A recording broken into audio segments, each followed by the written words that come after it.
อข้อนี้พวกเขาจะมาเรียนรู้ถึงการสร้างหางน้ำซึ่งว่าการสร้างหางน้ำแม้นจะเริ่มแต่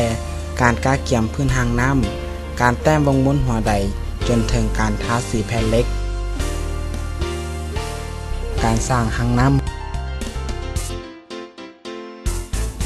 ในแผนวาดนี้จะแสดงให้เห็นถึงวิธีการสร้างหางน้ำซึ่งจะมีความกว้างแมน 2.6 คูณ d และมีรวงยาวแมนต้องใหญ่กว่า 4 คูณ d ซึ่งว่า d แมนเส้นผ่าใจกลางของหัวใดและ d 1แมนเส้นผ่าใจกลางของปองน้ำลงการคิดไล่ส่วนโค้งและการเจาะหัวใดการสร้างส่วนโค้งแมนจะสังเกตเห็นแต่ r หา g ซึ่งว่า r จะเท่ากับ 1.2 คูณ d จนถึง g แมนจะเท่ากับ2ซน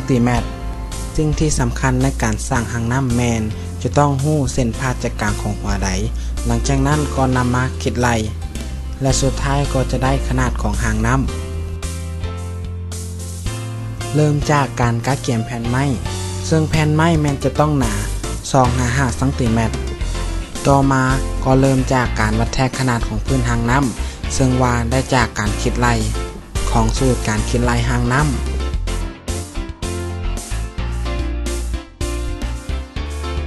การวัดแทกแมนจะวัดแทกข้างหางน้ำพื้นหางน้ำส่วนโค้งเส้นผ่าใจกลางของหัวใดเพื่อที่จะนำเอาหัวใดซุบเข้าหางน้ำ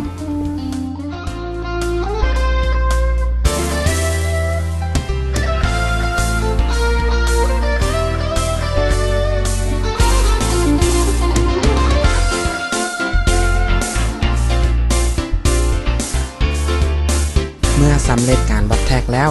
ก็จะเริ่มด้วยการตัดแบบหางน้ำในขั้นตอนการตัดควรจะระมัดระวังเพื่อบ่ให้มันมีข้อผิดพลาด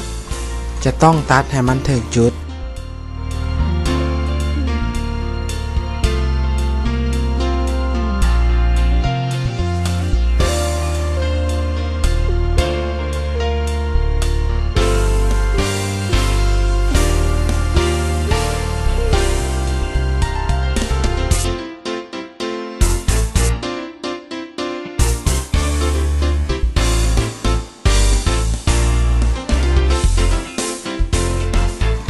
การต่อพื้นหางน้ำแมนเป็นสิ่งที่สำคัญเพื่อจะบ่เฮ็ดให้น้ำหัว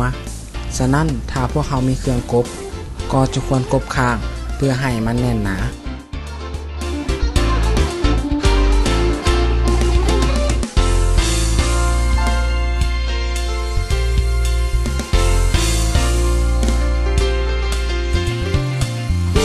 เมื่อสำเร็จการตัดไม้ในแบบส่วนต่างๆแล้ว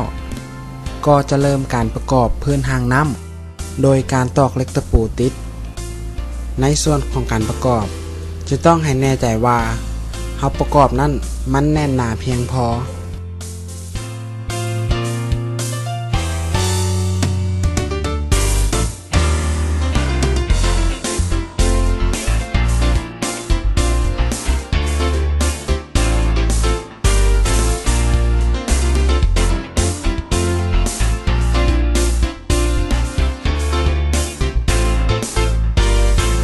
ขั้นตอนต่อไปก็เป็นการสร้างส่วนโค้งและวงหมุนซึ่งขนาดทั้งหมดจะมีการคิดลายมาก่อนแล้วก็มาแต้มใส่พื้นหางน้ำหลังจากนั้นก็ทำการหมายส่วนโค้งและวงหมุนเพื่อจะทำการตัดและเจาะรูปวงหมุน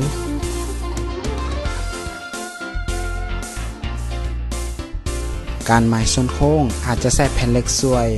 เพื่อความละเอียดและความถูกต้อง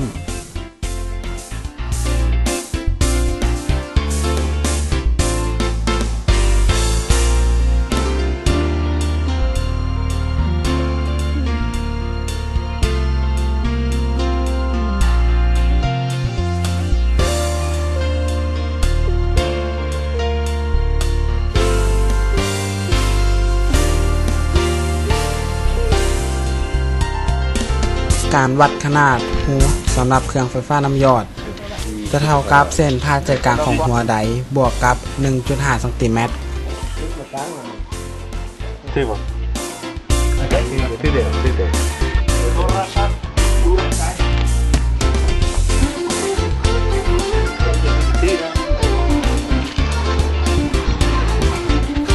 ายหลังที่สำเร็จการมาทั้งหมดแล้วขั้นตอนต่อไปก็จะเป็นการสร้างส่วนโค้งหรือตัดส่วนโค้งในขั้นตอนการสร้างส่วนโค้งแม้จะต้องได้ใช้ความพยายามและความระมัดระวังเพื่อที่จะให้ได้ส่วนโค้งตามที่เราต้องการ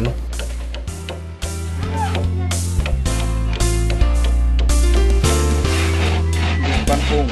ไร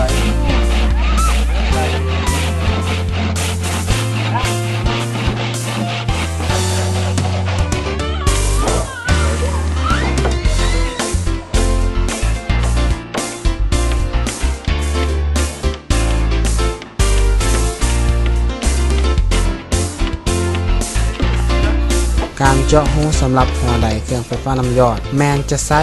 ซิลและค้อนตีเป็นตัวเจาะเอาด้านเอ็นไหมอ้อมจะก่อนไปมันได้ไหมเรียนเลย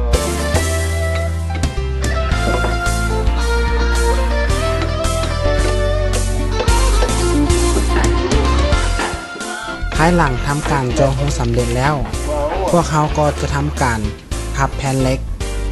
ในแผ่นวาดนี้จะบอกถึงขนาดของแผ่นเหล็กซึ่งจะมีความสูงอยู่ 40-50 ซมและจะแบ่งออกเป็น2ส่วน X และ Y ซึ่งว่าส่วน X จะเป็นส่วนที่ซื้อส่วน Y เป็นส่วนที่จะพับโค้งเริ่มการพับแผ่น